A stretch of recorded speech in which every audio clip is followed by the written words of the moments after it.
des livres plein les oreilles.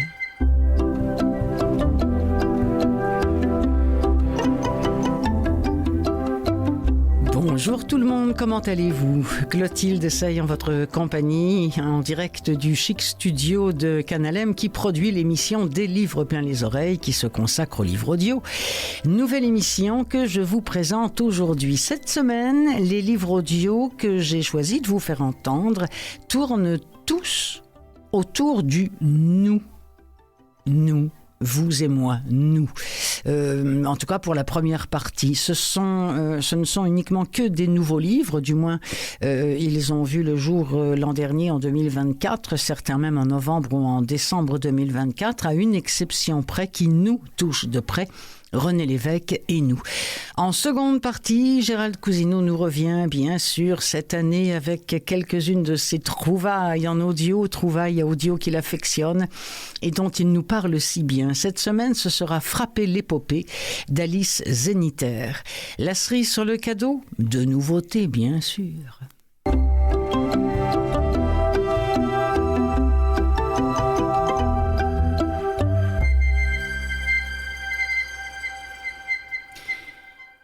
Le nous, donc. Et on commence avec René Lévesque et nous, 50 regards sur l'homme et son héritage politique, un livre écrit en 2021 par Marie Grégoire et Pierre Gens, qui a été enregistré par Dominique Kennel et Martin Desgagnés.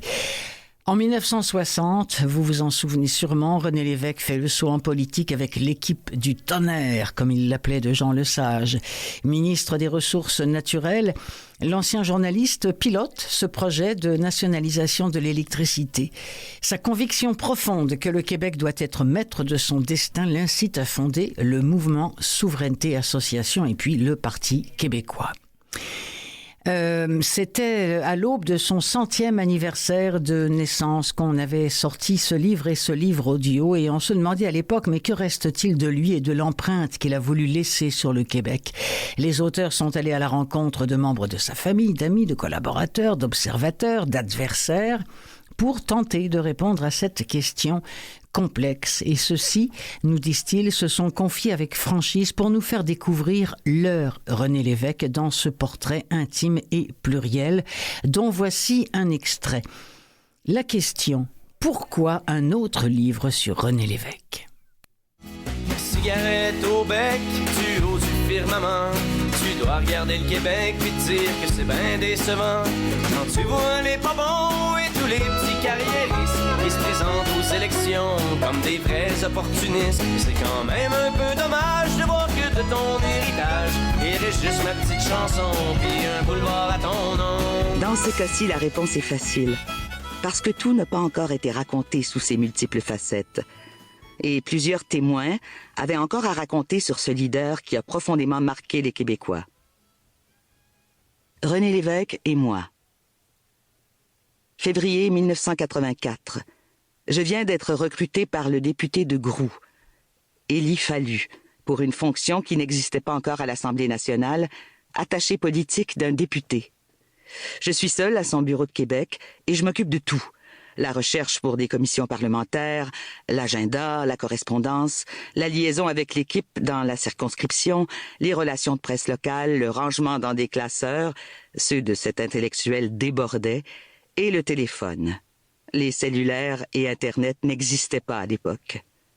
Cette année-là, M. Lévesque était venu dans la circonscription de Groux.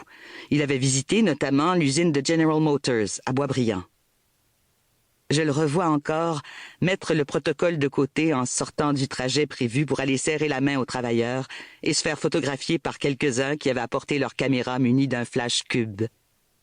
Lorsqu'il entrait au salon réservé à sa formation politique, au Café du Parlement, où j'avais le privilège d'aller, René Lévesque était électrisant sans le chercher. Il saluait timidement les élus, mangeait rapidement en lisant ses journaux.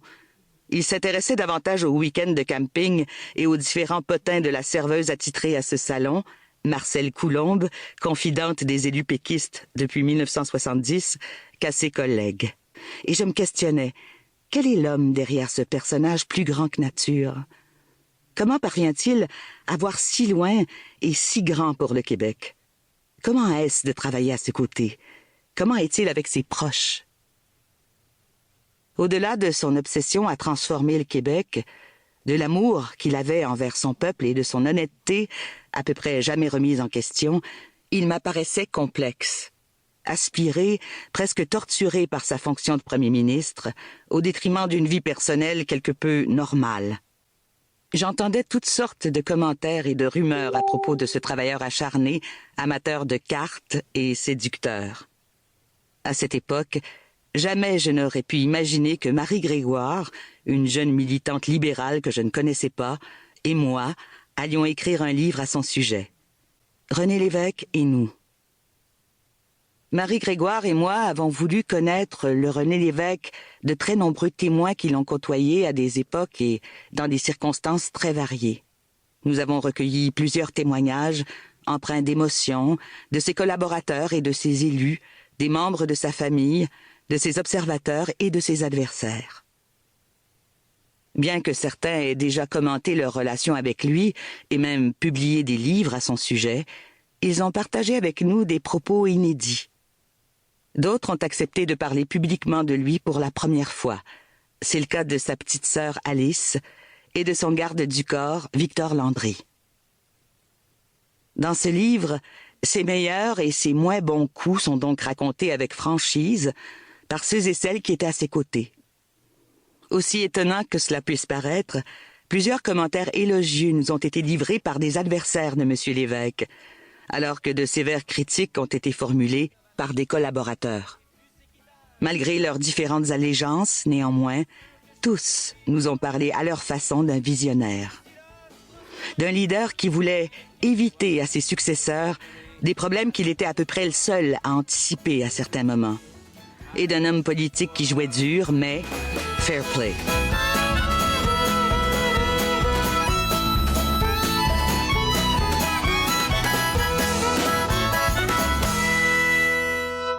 Après René Lévesque et nous tout court, nous de Christelle Dabos.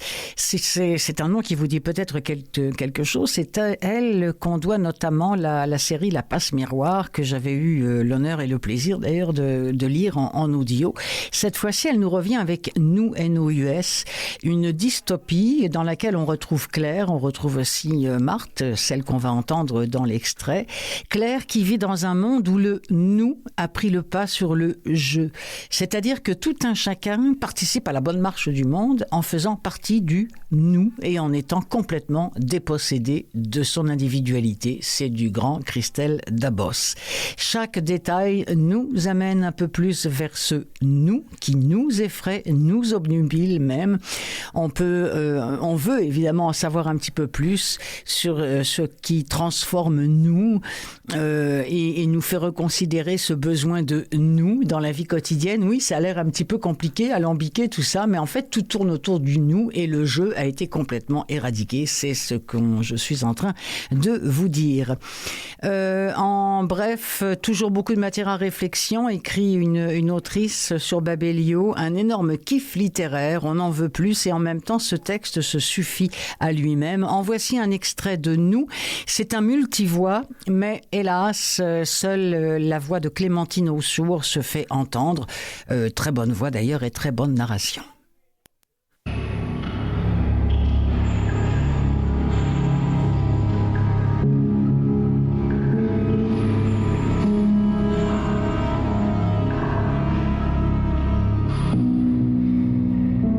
Ceux-là, elle évite de s'asseoir à côté dans les transports. À chaque fois que l'un d'eux avise sa marque et découvre qu'elle est réparatrice aussi, ça ne manque jamais. Il se sent obligé de parler boulon.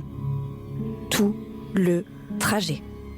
Et s'il apprend, cerise sur le gâteau, qu'elle est encore en internat à l'école de la réparation, il se fait un devoir de lui raconter en détail son propre apprentissage. Ah là là, toute ma jeunesse, ça, mademoiselle, c'était le bon temps, profite tant que tu peux. Elle croirait entendre ses grands cousins. Profiter de quoi ? Les cours ne lui apprennent rien que son instinct ne sache déjà. Quant à son stage à la société de maintenance des ascenseurs dont elle sort, ça lui donne un aperçu assez étriquant de ce que sera le reste de sa destinée. Visser, dévisser, revissée. Elle s'appelle Marthe, au fait, mais ce n'est pas très important. Elle colle sa joue à la vitre du bus et observe le balai des piétons. Ce nettoyeur, avec son balai brosse, qui débarrasse le trottoir de tout ce qui pourrait faire trébucher les gens. Cette aimante en roller qui fait sa tournée de câlins à quiconque aurait le vague à l'âme. Ce gamin qui aide déjà sa maman à porter les courses. Il n'a pas encore reçu sa marque, mais ça ne saurait tarder. Il doit approcher des 11 ans. Dans leurs yeux, le même éclat, la même urgence. L'osmose du nous. Marthe lève le nez pour regarder le défilé cubique des immeubles. Du béton rouge, des châssis en aluminium, des toits terrasses, des tags partout, ils se ressemblent tous. À une exception, le gratte-ciel des très hauts du sud, là-bas, au loin. Étincelant et spectaculaire. Marthe le contemple depuis son petit siège de rien du tout au fond du bus, écrasé par sa taille. Ils doivent avoir de fameux ascenseurs là-dedans. Mais ils disposent de leur propre service de maintenance. Elle n'y est jamais allée. Elle n'est pas assez importante. Elle n'a sauvé aucune vie. Elle ne fait que visser, dévisser et revisser. Elle trouve quand même drôle d'appeler ça le gratte-ciel des très hauts. Car concrètement, à part les 4 séraphins du Sud, qui résident entre le 80e et le 99e étage, il n'y a que des saints là-dedans. Une quantité de vertueux, pas mal d'anges, quelques archanges et une dizaine de trônes. Mais bon, saint ou très haut, ce ne sont que des noms, au fond. Marthe déglutit.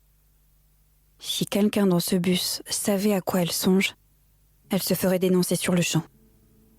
Est-elle la seule à en avoir des pensées profanes ? Les très hauts et les saints sont sacrés. Elle est sacrée, elle aussi. Ils sont tous sacrés. Car ils ont tous un instinct et aux yeux du nous, tous les instincts sont égaux. Marthe resserre les doigts autour de sa boîte à outils.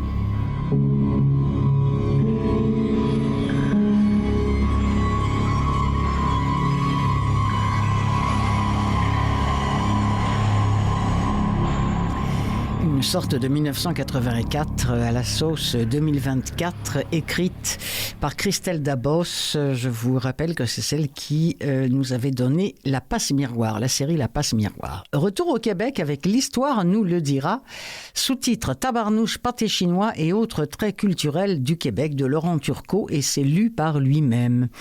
Qu'est-ce qui fait que le Québec est tel qu'on le connaît ? Nous pourrions dire, et là je lis exactement la description qu'on nous fait du bouquin, nous pourrions dire que c'est grâce à sa culture, entre autres choses. Mais de quelle culture parle-t-on exactement ? Il y a notre langue avec ses sacres, ses accents, ses expressions. Il y a aussi notre gastronomie avec sa poutine, son sirop d'érable et son fameux pâté chinois, qui on sans doute ne vient pas de Chine. Ensuite, il y a le sport, par exemple le hockey, avec ses grandes rivalités et les émotions fortes qu'il suscite chez les Québécois.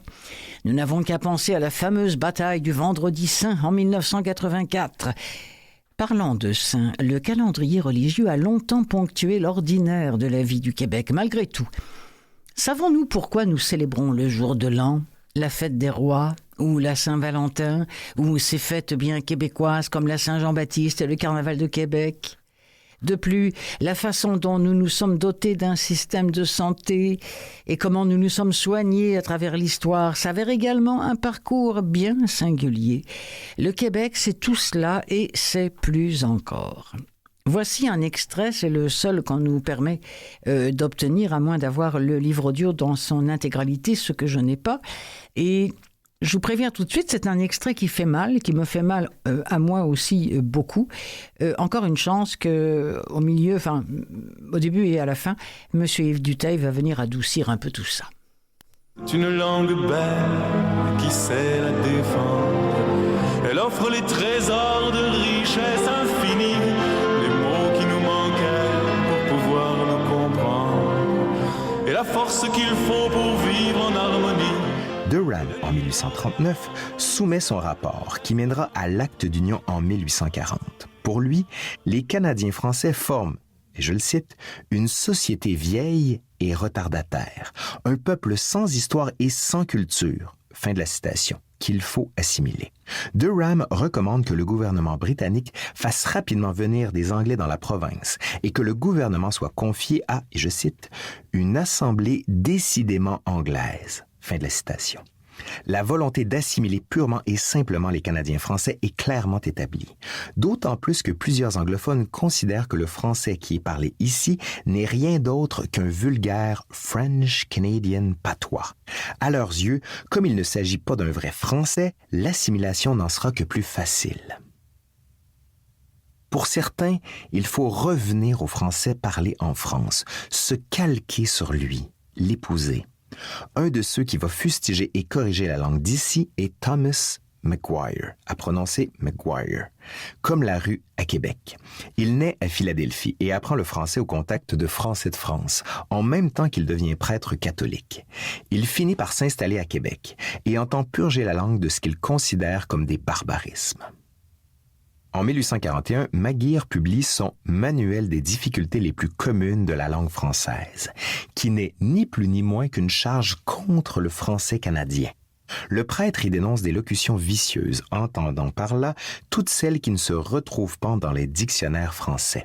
Plus encore, Maguire entend promouvoir, et je cite, « un mouvement pour une prononciation soignée dans le discours public ». Fin de la citation.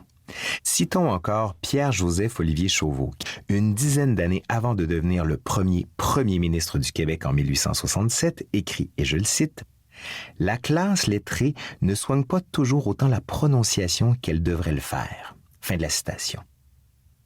En 1896, Raoul Rinfret, dans son « Dictionnaire de nos fautes contre la langue française », écrit, et je cite, en général, nous le prononçons grave dans une foule de mots où il est doux.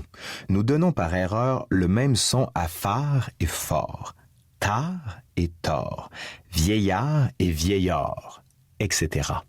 C'est un de nos principaux défauts de prononciation. Fin de la citation. Pour Joseph Dumais, en 1905, le constat est encore plus dur. Selon lui, et je le cite, « Il est souvent plus agréable d'écouter parler un Français ignare qu'un Canadien instruit. » Fin de la citation.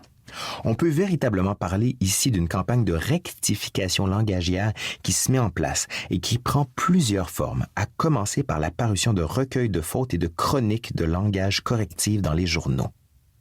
D'ailleurs, au tournant du 19e et du 20e siècle, il y aura de plus en plus de manuels consacrés à la diction. L'idée était de revenir à une langue plus pure, celle de France, qui seule peut donner le « la » sur le bien parlé.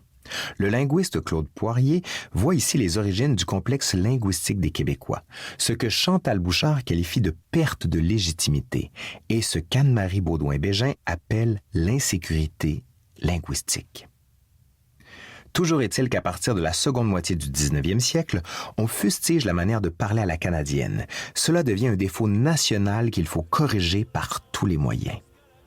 La nécessité pour Maguire, comme pour plusieurs, de rétablir la langue et la prononciation est d'autant plus fondamentale que les anglophones considèrent la mauvaise qualité du français comme synonyme d'inculture. Symphonie et de l'île d'Orléans jusqu'à la Contrescarpe, en écoutant chanter les gens de ce pays, on dirait que le vent s'est pris dans une harpe et qu'il a composé toute une symphonie.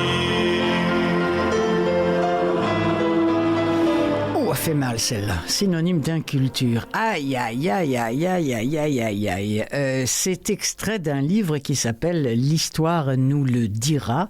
Je vous rappelle que nous sommes dans la thématique du « nous » en cette première partie de l'émission des livres plein les oreilles. « L'histoire nous le dira », ça a été écrit et lu par Laurent Turcot qui nous racontait tous ses faits d'armes au sujet de la langue française et de tout ce que les uns, d'ailleurs surtout des anglophones et les autres, en pensent. Incroyable mais vrai. Bon. Gabriel Garcia Marquez, c'est un titre de lui qui était resté non édité et on a retrouvé ce livre, on l'a édité et maintenant il existe en livre audio. Ça s'appelle « Nous nous verrons en nous ». Je le prononce à la française, mais évidemment ici ce sera en août. Mais je trouve que c'est sympa. Nous nous verrons en nous. Voilà. Donc au mois d'août, Gabriel Garcia Marquez, c'est lu par Audrey Sourdive. C'est pas un grand livre, ça dure seulement 2h15 dans sa version audio. Il était absurde d'attendre une année entière pour soumettre au hasard d'une nuit le restant de ses jours. De quoi parle-t-on ? Eh bien, on parle d'un certain 16 août où une jeune Anna Magdalena Bach prend un ferry tous les ans, et cette fois-ci ne fait pas exception, pour passer une nuit sur l'île où est enterrée sa mère. Elle est complètement indifférente à la splendeur des Caraïbes, car nous sommes dans les Caraïbes, on ne précise pas où exactement. Elle se contente de déposer un bouquet de glaïeuls sur la tombe de sa maman avant d'aller retrouver son mari. Mais l'été de ses 46 ans, une aventure. Elle va vivre une aventure avec un inconnu qui va précipiter son destin. Anna Magdalena qui va découvrir alors ce qu'est l'infidélité, ce qu'est surtout la passion des corps en même temps que le dépit amoureux. La voilà prise dans une spirale érotique. Chaque pèlerinage sur l'île lui réserve un nouvel amant. En comprenant l'origine de l'attachement de sa mère à cette lagune peuplée de hérons bleus, on se pose la question, mais alors Anna Magdalena échappera-t-elle au sortilège des Caraïbes ? On nous précise que ce livre, Nous nous verrons en nous, est une œuvre d'une intense sensualité, vous vous en doutez, dans laquelle Gabriel Garcia Marquez déploie tout son talent pour brosser le portrait d'une femme libre. La publication de ce roman inédit annonce les retrouvailles exceptionnelles avec le prix Nobel de littérature colombien. Voici un extrait lu par Audrey Sourdive, à qui on a confié la lecture de l'intégralité de ce livre de Gabriel Garcia Marquez, Nous nous verrons en nous.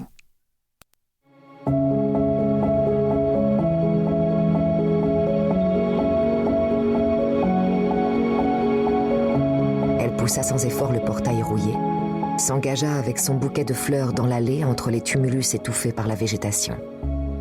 Il y avait, au milieu, un capoquier aux grandes branches qui lui permit de s'orienter pour retrouver la tombe de sa mère.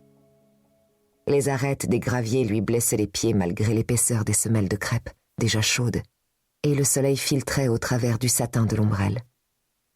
Un iguane surgit des broussailles, s'arrêta net devant elle, la regarda un instant et détala à toute allure. Après avoir enfilé les gants de jardin qu'elle avait mis dans son sac, il lui fallut nettoyer 3 pierres tombales avant de reconnaître le marbre jaunâtre avec l'inscription du nom de sa mère et la date de son décès, 8 ans auparavant. Chaque 16 août, à la même heure, elle faisait le même voyage, prenait le même taxi, s'arrêtait chez la même fleuriste, et sous un soleil de feu, dans ce même cimetière indigent, venait poser un nouveau bouquet de glaïeuls sur la tombe de sa mère. Puis il ne lui restait plus rien à faire jusqu'au lendemain, à 9h du matin, quand le premier bac du retour prenait la mer. Elle s'appelait Anna Magdalena Bach, était âgée de 46 ans, dont 26 vécut en bons termes avec son mari, qu'elle aimait et qu'il aimait. Elle s'était unie à lui sans avoir terminé ses études d'art et de lettres, encore vierge, et sans avoir eu au préalable le moindre amoureux.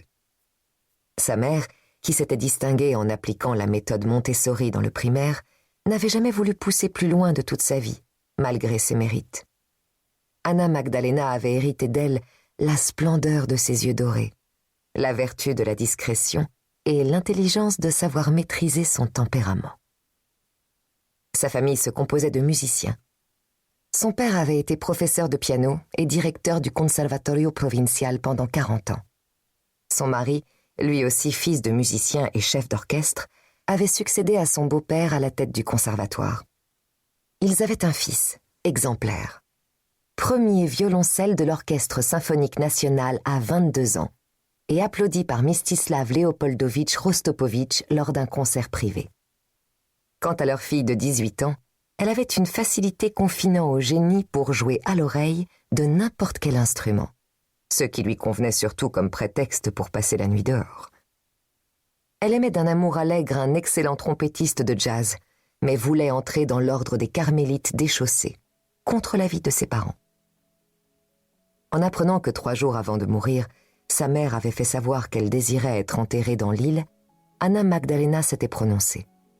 Elle voulait être du voyage, ce que personne n'avait trouvé prudent, d'autant moins qu'à l'entendre, elle ne croyait pas pouvoir survivre à son chagrin.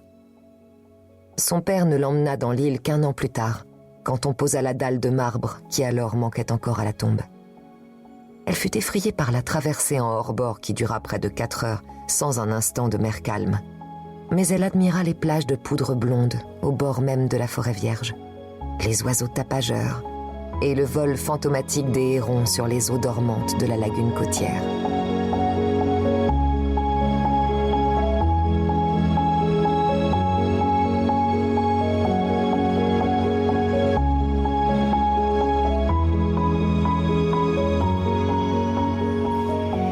Gabriel Garcia Marquez, nous verrons en nous. Je vous rappelle que c'est lu par Audrey Sourdive. C'est sorti à la fin de l'année dernière. Parlant de Gabriel Garcia Marquez, en ce moment même sur Netflix, je ne sais pas si vous avez vu passer ça, c'est sorti un petit peu avant les fêtes, mais il y a une série qui a été tirée de 100 ans de solitude.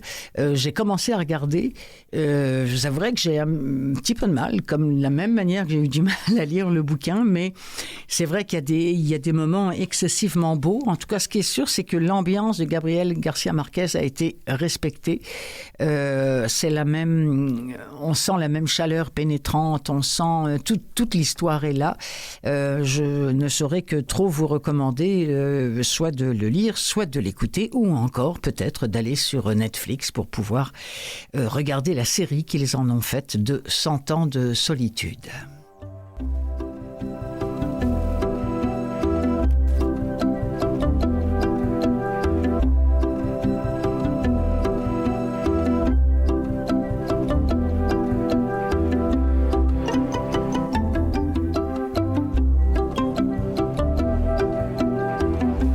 Dans quelques secondes, je vais recevoir Gérald Cousineau qui va nous faire un rapport détaillé de sa lecture de Frapper l'épopée. Et moi, je vais vous proposer, pour finir cette émission des livres plein les oreilles, 2 nouveautés. D'abord, le livre audio fait d'un best-seller, également sur Netflix, La sage-femme d'Auschwitz. Mais si vous préférez, vous faites ce que vous voulez, hein. Soit vous allez écouter directement la série, soit vous lisez le bouquin, soit vous lisez maintenant le livre audio. Vous pouvez tout faire avec ce livre, La sage-femme d'Auschwitz. Et puis, comme ça, c'est vraiment un livre un petit peu dur, vraiment très, très, très pour les adultes, eh bien, j'ai choisi aussi 2 nouveautés pour les plus jeunes. Un livre pour les jeunes de 8 à 12 ans et un autre carrément pour les tout petits, pour les endormir. Vous écoutez Des livres plein les oreilles avec Clotilde Sey.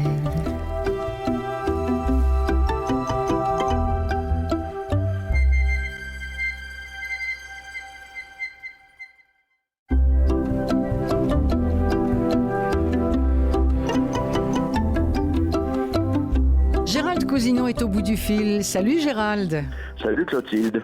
Comment ça va en ce début d'année? D'abord, merci d'être là avec nous. Là, c'est trop tard pour qu'on se la souhaite bonne, mais de toute façon, elle le sera. Mais merci encore d'être avec nous cette année. Gérald, trêve de plaisanterie. C'est toujours un grand plaisir de vous avoir dans notre petite équipe. Pour les 25 prochaines années encore. Ah bon, alors là, je suis soulagé. Moi, j'ai décidé d'en faire au moins 10, mais après, on verra. Bon, d'accord. Alors, tu as choisi pour ce début d'année, cher vous, Gérald Cousineau, Frapper l'épopée d'Alice Zeniter. J'imagine qu'on prononce comme ça. Oui, j'ai entendu les deux, mais comme elle est peut-être d'origine algérienne, je dis peut-être parce que je vais en reparler, mais peut-être qu'on pourrait dire Zeniter, oui. Bon. Donc, Alice Zeniter, née en 1986, ce qui veut dire qu'elle est jeune quand même. Quelle jeunesse. Elle n'a pas 40 ans. Elle n'est pas 40 ans. Et son dernier roman, je mets le mot entre guillemets aussi, L'art de perdre. Dans ce roman ou récit, elle s'interrogeait déjà sur ses origines algériennes. L'épopée, dont le titre m'a paru un peu bizarre, mais au tout début du livre, il y a une citation, et dans la citation, on entend frapper l'épopée. Mais j'ai mal entendu, donc je ne peux pas savoir vraiment je ne peux pas vraiment expliquer le titre de frapper l'épopée. Donc, nous sommes en 2022, et nous sommes à la fois en France, à Orléans plus précisément, et nous serons bientôt à Nouméa, en Nouvelle-Calédonie. Alors, nous avons un personnage qui s'appelle Tass, T-A-S-S, apparemment c'est un diminutif de Tassadi, ou Tassadite. Donc, cette jeune femme qui est enseignante, elle a un copain à Orléans, un copain qui se prénomme Thomas. Eh bien, elle va le quitter, elle va rompre avec lui, et là, elle va rentrer chez elle à Nouméa, parce que c'est là qu'elle est née.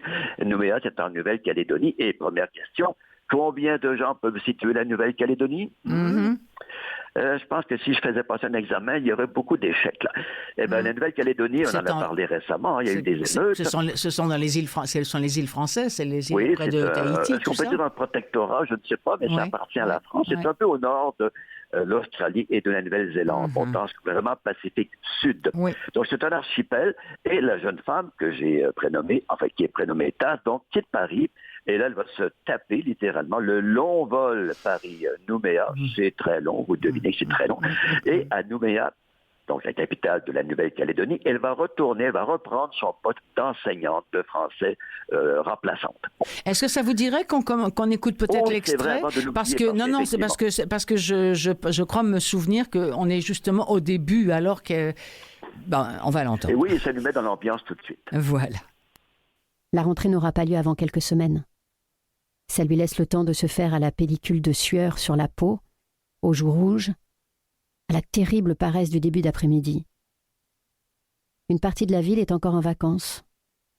Nouméa sera molle et vaguement désertée. Les amis s'égrènent sur tous les territoires voisins. Le Vanuatu, la Nouvelle-Zélande, les Fidji, la Gold Coast australienne. Peut-être qu'elle n'aura personne à qui raconter ce qui s'est passé au nord de l'équateur. Personne avec qui boire du rhum et des number one, en criant que c'est fini Thomas, plus jamais Thomas, et c'est lui qui va le regretter, je te jure, parce que sa vie sans moi est tellement ennuyeuse. Lorsque la lumière se rallume dans l'avion, Tasse se répète qu'elle est heureuse de rentrer enfin pour de bon. Les allers-retours des dernières années pour essayer de faire exister sa relation amoureuse malgré la distance lui ont apporté une forme d'inquiétude permanente, une instabilité nerveuse ainsi que la culpabilité de multiplier sans cesse les petits mensonges. En métropole, elle allongeait constamment la durée de son séjour, répondait qu'elle était là pour 2 mois dès que son voyage en excédait 1, ne serait-ce que de quelques jours. En Calédonie, elle lançait toujours distraitement qu'elle partait pour 2-3 semaines, alors qu'elle savait parfaitement qu'elle ne serait pas de retour avant 5.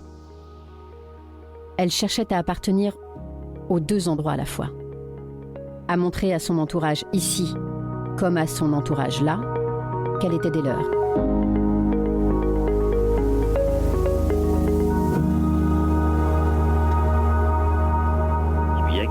Appartenir à 2 endroits à la fois. Oui. La métropole, la France et Nouméa. Mais, comme je l'ai dit, un jour, elle en a marre de son copain Thomas. Elle va quitter la France, elle va rentrer, et elle pense rentrer définitivement à Nouméa. Elle reprend son poste. D'ailleurs, dans l'extrait, on parle de la rentrée scolaire.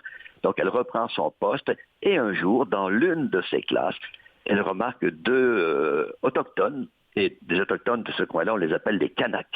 Elle remarque 2 jumeaux, le frère et la sœur, et le jeune homme s'appelle Célestin. Il est, paraît-il, d'une beauté rare, et sa sœur Pénélope, elle, est moins jolie. Mais ils sont brillants. Ils sont 2 élèves brillants, mais très mystérieux. Et un jour, ils disparaissent de l'école. On ne sait plus où ils sont passés.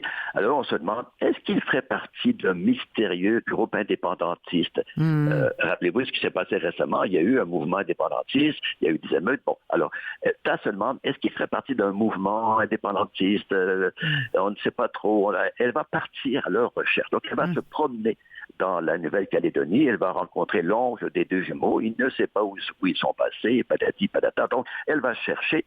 Mais là, il arrive une chose bizarre pour elle et pour le lecteur. C'est-à-dire qu'elle va comme... Il y a une part un peu de fantastique dans ce roman. Ah oui? Elle va tomber dans un trou d'eau. Et là, qu'est-ce qui va se passer? Eh bien, ça va lui permettre de remonter dans le passé où elle rencontre, où elle voit ses ancêtres, parce qu'elle les cherchait dans la Nouvelle-Calédonie. Elle voulait savoir d'où ses origines. Donc, elle tombe dans ce trou d'eau, le passé remonte, et plus que le passé, parce qu'elle va voir ses ancêtres, et en même temps, elle va être basculée, et c'est le mot de l'écrivaine, elle va basculer hors du récit. Autrement dit, elle va sortir du roman. Et qui est-ce qui fait la narration ensuite? Eh bien, c'est l'écrivaine elle-même, Alice Zeniter, qui prend la relève, et là, c'est assez curieux quand même que l'écrivaine, à un moment donné, prend la parole au milieu d'un roman, un livre qui se veut un roman. Elle prend donc la parole, et là, elle parle elle-même de sa quête, de ses origines. Bon.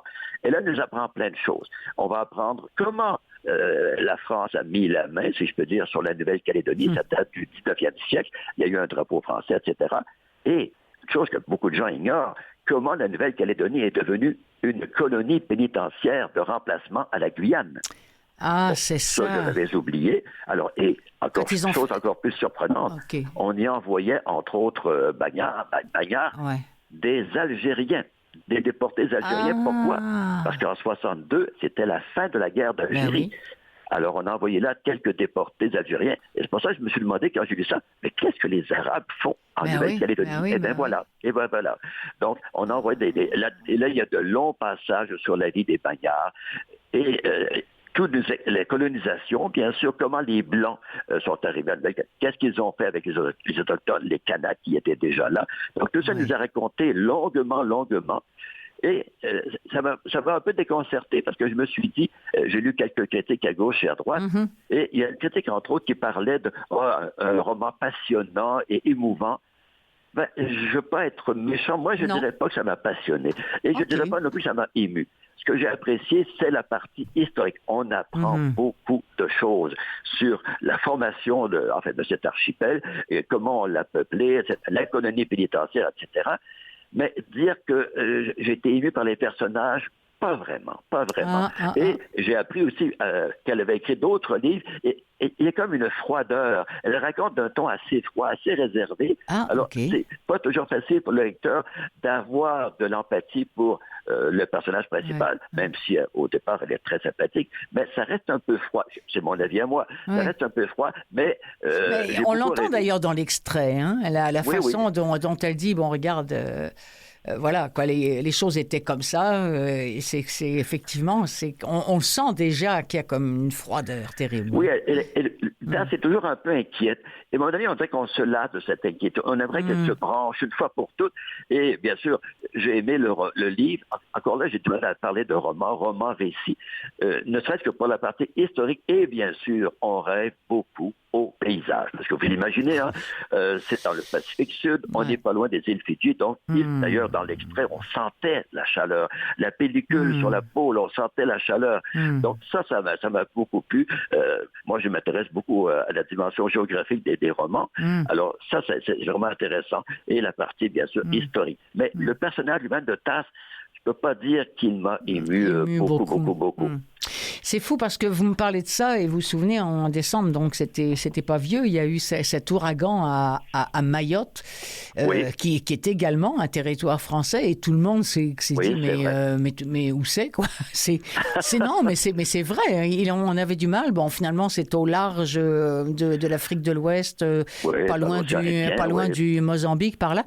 Et là aussi, il y a énormément d'Arabes qui sont là. Je ne sais par quel hasard, histoire, ils sont arrivés là, mais ce qu'on sait, c'est que c'est pour ça qu'ils ont eu beaucoup de mal à savoir exactement le nombre de morts, parce que dans la religion musulmane, on enterre ses morts en 24 heures.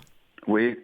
Alors, ils ont eu beaucoup de mal à savoir. En tout cas, c'est vraiment une catastrophe terrible. Hein. Ils vont mettre des mois et des années à s'en remettre, hein, sur ces petits îlots-là. C'est terrible quand ça frappe. Enfin bon. Oui, qui connaissait le nom de Mayotte et qui savait que c'est la France qui est là, en fait. Mais oui, c'est vrai. Hein. Oui, il y a beaucoup de notions géographiques comme ça qui peuvent nous échapper, parce qu'il y a beaucoup de ces petites îles réparties sur la mer, là, et on ne sait pas toujours trop de qui dépendait l'île comme Mayotte. Moi, j'avais oublié que c'était français. Je connaissais le nom. J'avais déjà lu un ou deux livres qui parlaient de Mayotte. Mais de là à la situer exactement, non, c'était pas évident. Mais au moins, ces livres-là, comme celui de Zélitaire, ont le mérite de nous remettre... Voilà. On n'arrête pas de le dire, que la littérature, c'est important. Voilà, exactement. Merci beaucoup, mon ami Gérald. On se retrouve le mois prochain, certainement. Non, même pas. Tiens, allez, on va dire dans 2 semaines. Allez, soyons fous. D'accord. Allez. Au plaisir. Prenez soin de vous. Allez, salut, bye. Merci.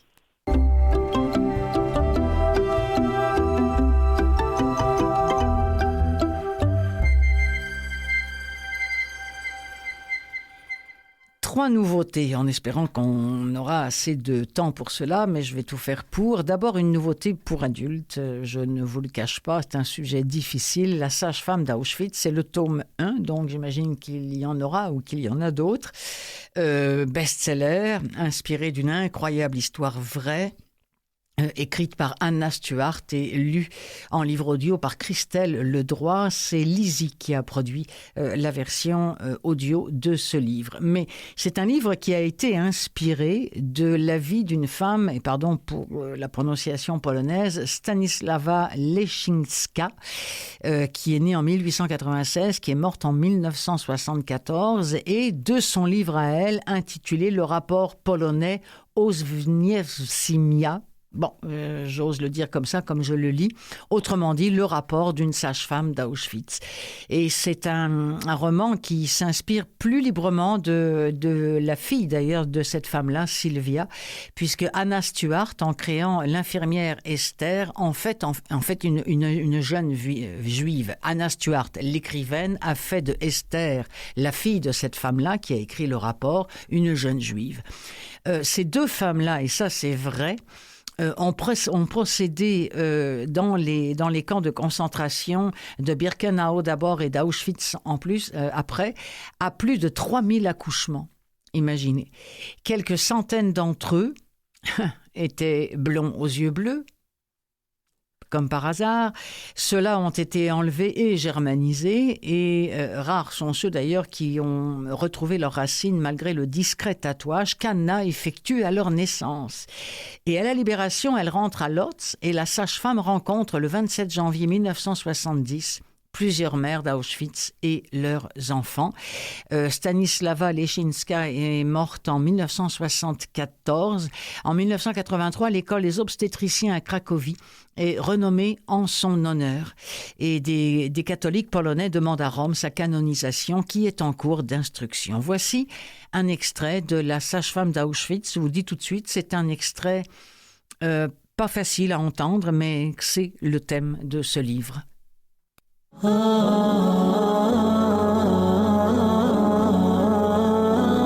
Encore vivant ? Intéressant. Le nouveau docteur nota quelque chose dans son petit carnet en cuir, et Anna résista à l'envie de lui arracher des mains son beau stylo plume pour le lui planter dans un œil. Le sujet, intéressant, était un nourrisson, né 4 jours plus tôt de Madame Heim, une juive qui avait perdu ses 3 autres enfants dans les chambres à gaz dès leur arrivée.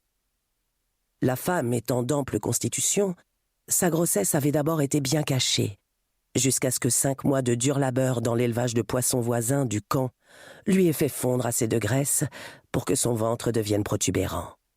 Il avait été question un temps de la livrer au docteur Nierwicki, qui menait d'épouvantables expériences pour faire avorter et stériliser les femmes. Et puis ce nouveau médecin l'avait vue, et elle avait été désignée pour participer à d'autres expérimentations, différentes, mais non moins cruelles. Le docteur Joseph Mengele, médecin en chef du camp des Roms de l'autre côté des rails, désirait savoir combien de temps un nouveau-né pouvait survivre sans nourriture, et suivait l'état du fils de Rebecca Heim depuis la naissance de celui-ci. Depuis peu, les bébés nés de femmes non juives étaient enregistrés comme détenus des camps, et se voyaient eux aussi attribuer un matricule que leur tatouait sur la cuisse une pfanie, semblant prendre un étrange plaisir à cette tâche. D'après les observations d'Anna, il ne s'agissait pas tant d'un plaisir lié à la douleur infligée au bébé que d'une sorte de fascination artistique. Parfois, à ses heures perdues, Fanny dessinait des motifs sur sa propre peau ou sur celle de ceux assez fous pour la laisser faire. Quoique simples, ses œuvres possédaient toutefois un certain style. Le style Auschwitz, comme l'appelait la prostituée artiste. Les numéros qu'elle imprimait dans la peau des bébés ne leur servaient pas longtemps. Peu de mères parvenaient à les maintenir en vie plus d'une semaine ou 2, ce qui était déjà beaucoup plus que ne pouvaient l'espérer les petits juifs. Clara et Fanny avaient encore la permission, et même l'ordre, de tuer tous les bébés juifs à la naissance, et rôdaient dans le bloc 24 dès qu'elle savait qu'une femme approchait du terme de sa grossesse. De loin en loin, Anna avait pu cacher un enfant né en pleine nuit, lorsque le duo despotique ronflait dans leur chambre privée, mais seulement un jour ou deux. Ces harpies repéraient les bébés comme les rats sentent l'odeur de la viande en décomposition. Seul le bébé de Rebecca avait été gardé pour l'étude diabolique de Mengele. Plus rageant encore, la femme qu'il avait choisie, à la différence des autres mères épuisées, semblait avoir quantité de lait à offrir. Constatant cela, Mengele lui avait bandé la poitrine si étroitement qu'on se demandait comment la pauvre femme parvenait encore à respirer. Mais au bout de 4 longs jours, la mère et l'enfant étaient toujours vivants. Mengele inclina la tête sur le côté, tapota son stylo contre ses dents parfaites et déclara soudain « C'est assez. Bloc 25. » Anna déglutit à vide à l'évocation de l'antichambre des fours crématoires. « Pardon, Herr Doctor » essaya-t-elle. Il la dévisagea. « Je dis, envoyez-les au bloc 25, infirmière. »« Je suis sage-femme, Herr Doctor. » Il inclina la tête de l'autre côté. « Ah oui, comme c'est curieux. »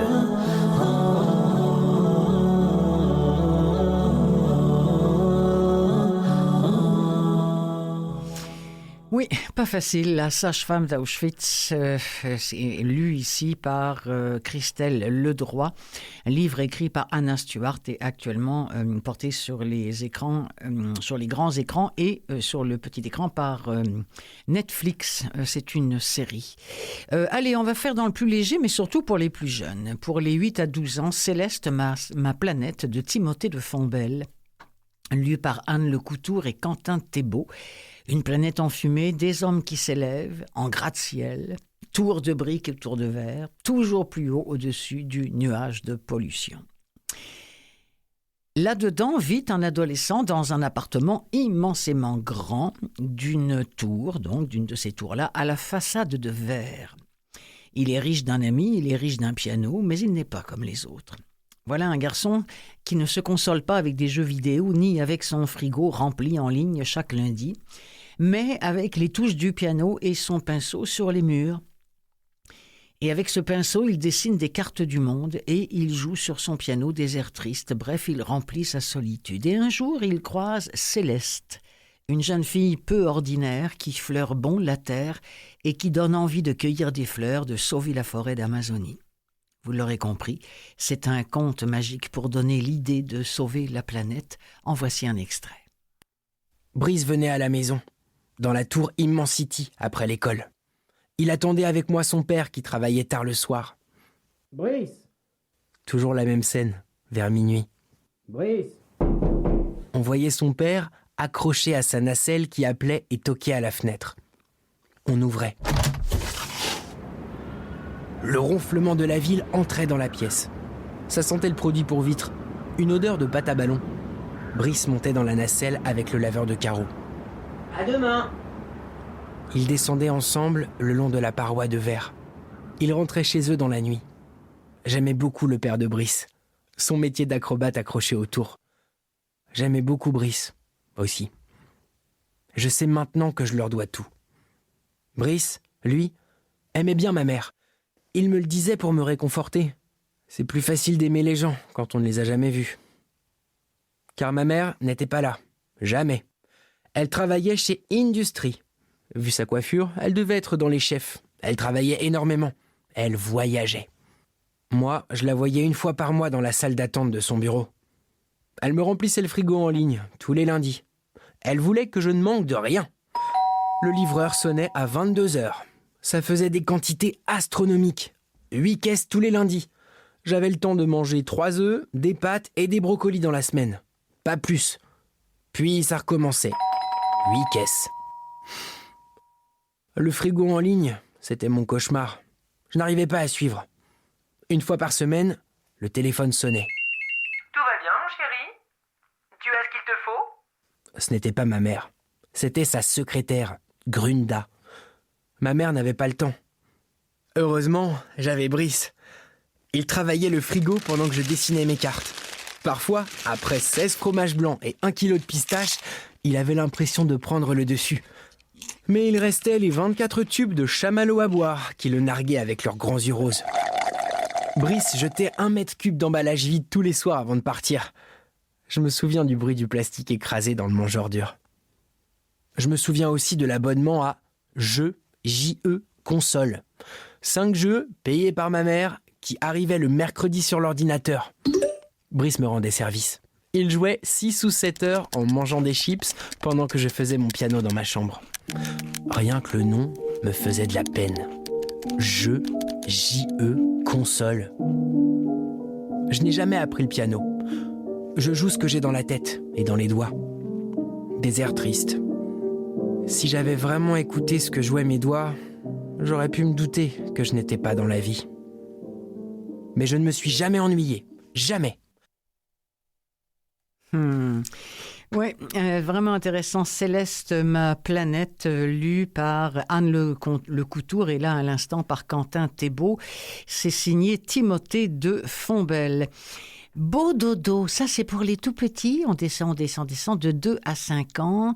En fait, ce sont des podcasts qui sont faits par audio, par Radio-Canada. Vous retrouvez ça donc gratuitement sur le site de Audio.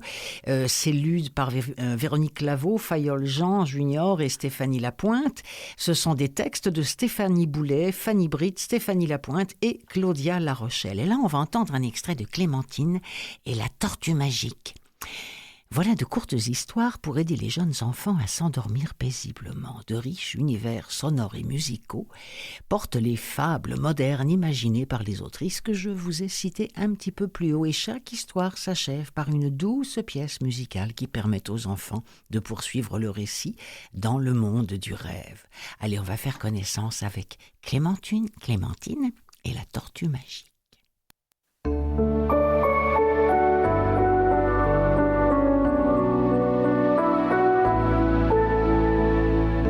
Eh bien moi, je connais une petite fille qui s'appelle Clémentine et qui, il y a longtemps de ça, était toujours fâchée. Oui, toujours. C'est que Clémentine était une petite fille bien capricieuse. Absolument tout la rendait triste ou contrariée et rien au monde ne la faisait sourire. Jamais. Disons simplement que Clémentine parvenait toujours à trouver une bonne raison de se mettre en colère. Voici la liste des choses que Clémentine détestait. Le vent dans ses oreilles. Je déteste le vent dans mes oreilles. Le klaxon des voitures, surtout ceux des mariages heureux. Et même le chant des oiseaux.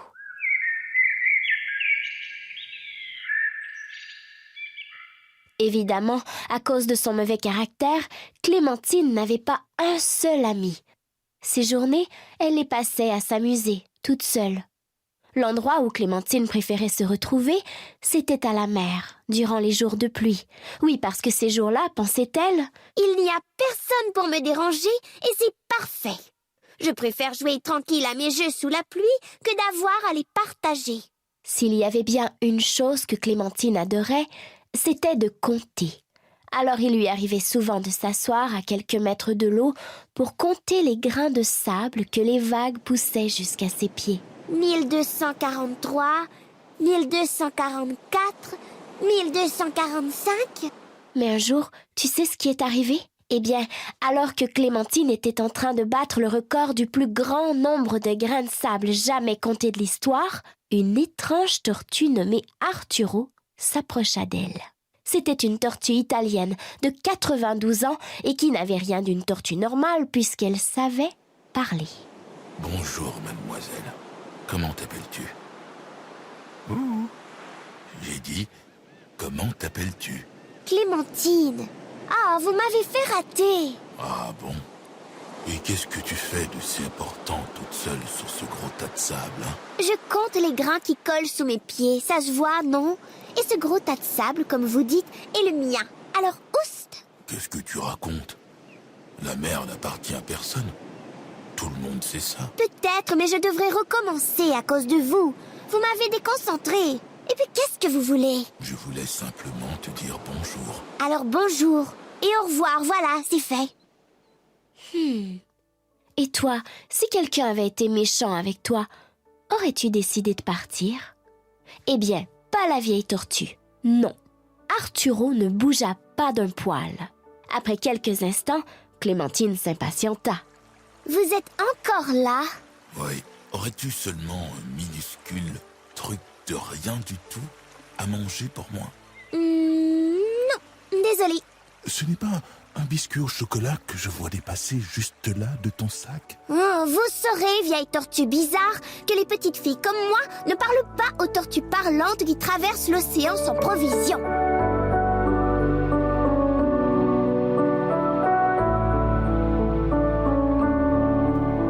C'est vraiment bien fait, c'est vraiment adorable. Ça s'appelle Beau Dodo, B-O-D-O-D-O. Ce sont des textes de Stéphanie Boulet, Fanny Britt, Stéphanie Lapointe et Claudia La Rochelle, lus par Véronique Claveau, Fayol Jean Junior et Stéphanie Lapointe. Et vous retrouvez ça gratuitement sur le site de Radio-Canada, livre audio. Voilà, merci beaucoup à Mathieu Tessier d'avoir été là encore une fois cette semaine. Merci beaucoup aussi à l'ami Gérald Cousineau et également toujours fidèle et présent, c'est Clotilde Sey. À la semaine prochaine. Salut!